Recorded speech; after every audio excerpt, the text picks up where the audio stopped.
तर काल सुट्टीचा दिवस होता आणि सुट्टीचा दिवस म्हटलं की काहीतरी स्पेशल हे व्हायलाच हवं. पण स्पेशल करण्यासाठी आम्हाला त्याच दिवशी बाहेर फिरायला जायचं होतं, त्याच्यामुळे माझ्याकडे तेवढा टाईमही नव्हता.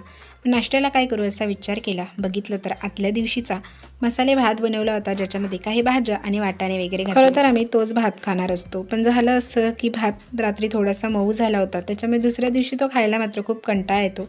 जर भात मोकळा मोकळा झाला असेल तर दुसऱ्या दिवशी खायला काहीच वाटत नाही. म्हणून मी काय केलं, सगळा भात मिक्सरच्या भांड्यामध्ये घातला आणि त्याला बारीक वाटून घेतलं, जसं डोशाचं बॅटर करतो तसं.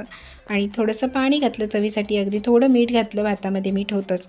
आणि त्यानंतर त्याचे अशा पद्धतीने मी डोसे काढून घेतले. स्पेशल जरी काही नाही केलं आणि चपाती भाजी जरी करायची म्हटली तरी कणिक मळा, चपाती लाटा, चपाती भाजा आणि त्यानंतर भाजी बनवा, हे सगळं येतंच. त्याला टाईमही भरपूर जातो. त्यापेक्षा झटपट अशा पद्धतीने मी डोसे काढले आणि याच्यासोबत खोबऱ्याची चटणी केली. आणि मुख्य म्हणजे जो आदल्या दिवशीचा भात होता तोही माझा वाया गेला नाही.